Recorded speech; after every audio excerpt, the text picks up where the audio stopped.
हमें सियासत से बालातर होके अपने मुल्क के लिए सोचना चाहिए। जो 40 साल का दरख्त है या 30 साल का दरख्त है, जब हम उसको काटते हैं तो आप ऐसे ही समझे कि आप जैसे किसी इंसान को काट रहे हैं। हम छोटे पौधे लगा रहे हैं और मैच्योर दरख्त कटवा रहे हैं। हम बीमारियों से लड़ रहे हैं, हम एनवायरनमेंट से लड़ रहे हैं, हमने नेचर से बहुत कुछ लिया है।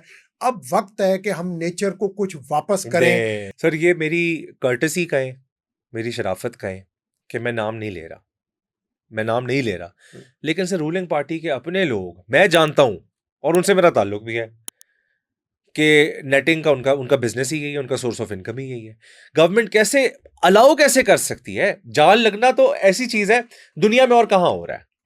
देखिए जी, जाल की आप इजाज़त किसी कुछ सूरतों में दे सकते हैं, लेकिन जैसे मैंने कहा कि हेडवर्क्स जो होते हैं या मखसूस एरियाज डिक्लेयर किए जाते हैं, जैसे कि वाइल्ड लाइफ में प्रोटेक्टेड एरिया हैं, गेम रिजर्व हैं, नेशनल पार्क्स हैं, गेम सेंचुरीज हैं जहां पर हंटिंग अलाउड नहीं है। तो फिशरीज में हम क्या कर रहे हैं? फिशरीज में हमारा ऐसा कोई नो गो एरिया नहीं है। नो गो एरिया नहीं। हाँ, एक नो गो एरिया है कि बिल्कुल हेडवर्क्स के ऊपर आप नहीं करेंगे, लेकिन हम हेडवर्क्स के ऊपर करते हैं और कोई चेक नहीं करता। बल्कि जो चेक करेंगे उनको भेज देते होंगे वो साथ ही ताजी। रियलिटी है, अनफॉर्चुनेट रियलिटी है ये। इसी तरह ये चीजें चल रही हैं। अगर ये इसी तरह चलती रहेंगी तो कैसे ठीक होंगी? और किसी ने तो आवाज उठानी है, किसी ने तो बात करनी है, और किसी ने तो वो तकलीफें फेस करनी है जो इन बातों के करने के बाद आती हैं, वो करनी पड़ती हैं। लेकिन अगर नहीं करेंगे तो मुल्क कैसे चलेगा? हम इम्प्रूव कैसे होंगे? हम अपनी चीजों को कैसे, हम अपने एसेट्स को कैसे बचाएंगे?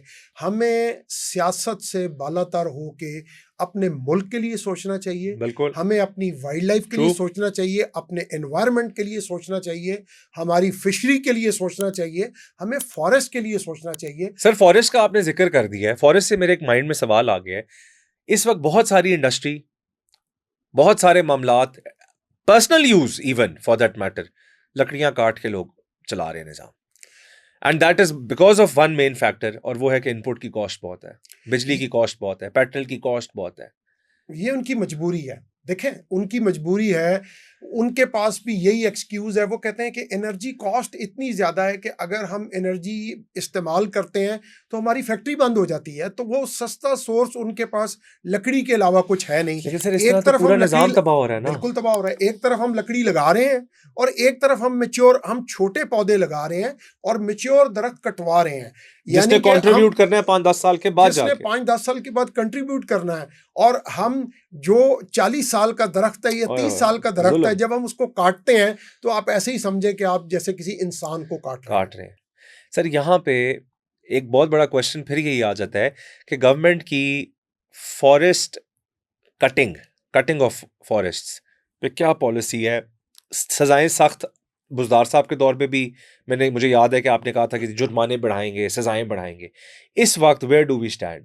जब तक सजा और जजा का कानून नहीं होगा हम कहीं भी आगे नहीं बढ़ सकते। सर लॉ हो भी जाए, इम्प्लीमेंटेशन है बहुत कम। देखे ना, हर बंदा तो फोन करके कहता है। मैं आपको बता देता हूं, बड़ा मुश्किल था to come out of it. वालिद साहब के पास फॉरेस्ट था, पोर्टफोलियो, आधा मियां वाली फोन करके कहता था सर मेहरबानी करें ना, फलाने डीएफओ को फोन करें। अबू कहते थे ना, पॉलिसी आप पे बनाई ऐसी, लेकिन मैं फोन कैसे इजाजत देते? मतलब खुद आप एक चीज, लेकिन मजबूरी लोग जी वो फलाना, और फिर कहते थे गरीब बंदा है जी, अपने घर के लिए लेके जा, मैंने अपनी बेटी की शादी करनी है, दो दरख्त मैं काटूंगा तो मैं इससे मैं अपनी बेटी की शादी कर लूं। मतलब आप इतने मजबूर हो जाते हैं कि आपके पास कुछ समझ नहीं आती कि मैं क्या करूं। और जितने मॉडर्न तरीके आ गए हैं, अब इलेक्ट्रिक 100 आ गए हैं, आपको पता है, वो 1-2 मिनट में एक दरख्त को काट के वो शुरू करते हैं। चंद घंटों में वो ट्रक और ट्रॉलियां भर के ले जाते हैं और कुछ भी नहीं आप कर सकते। और एक फॉरेस्ट गार्ड है, वो हो सकता है वहां से 30 किलोमीटर दूर सोया हो और रात को एक ट्रक या 2 ट्रक कट के चले जाएं, वो कुछ भी नहीं कर सकता। सर एक बड़ा दिलचस्प वाकया सुनाऊं आपको। ये बात हो गई है 1 मिनट के अंदर अंदर कि एक शख्स, मैं उनका नाम नहीं लूंगा, उन्होंने इमरान खान के दौर में इमरान खान को जाके शिकायत की वालिद साहब की कि जी ये जो है ना ठीक काम नहीं कर रहे और आप जरा ये करें, और फॉरेस्ट के रिगार्डिंग। और वो जो शख्स जिसने कंप्लेन की, चेयरमैन साहब ने बुला लिया, वजीर आजम साहब ने कहा जो इस पे आके बताएं मुझे कि क्या प्रॉब्लम है। सर उनकी 11 मशीनें चल रही थी जंगल में।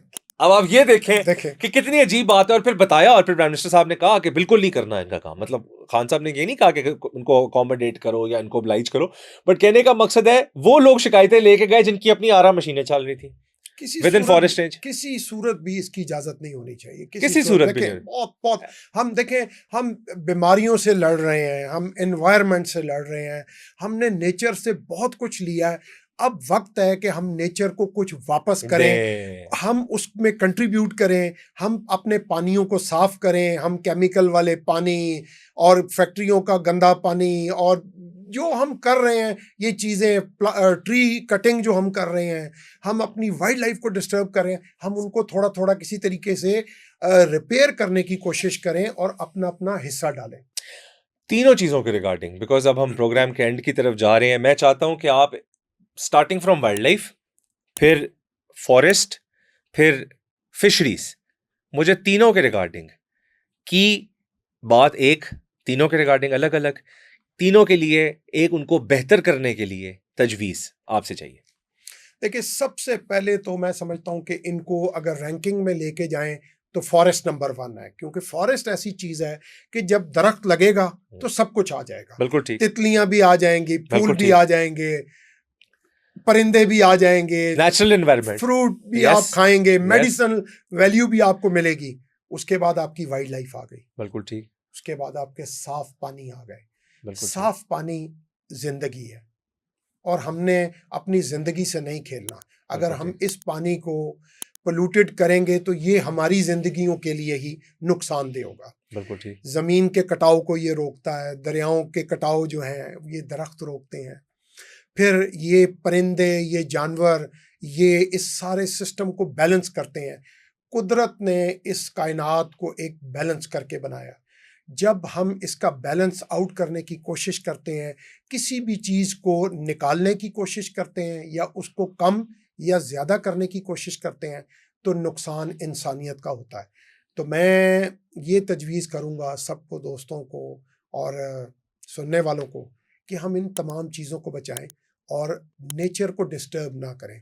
बेवजह पत्थर को पैर ना मारें, दरख्त की टहनी ना तोड़ें। किसी परिंदे को अगर वो दरख्त पे बैठा है तो उसको एयर गन से या गुलेल से ना मारें, वो बेकसूर है, उसकी जान मत लें। वो कुछ ना कुछ कंट्रीब्यूट कर रहा है, वो एक जगह से खा रहा है और वो बीज उठा के जाके ऐसी जगह पर जाके डिलीवर कर रहा है जहां पर एक पौधा निकल रहा है।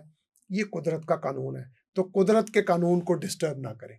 बदर मुनीर साहब, thank you very much, it was a pleasure having you. बड़ी detailed discussion, and I hope कि हमारी जो ऑडियंसेस हैं इनको इससे फ़ायदा पहुंचे, and at the same time जो गवर्नमेंट है वो भी इससे फ़ायदा उठा सके।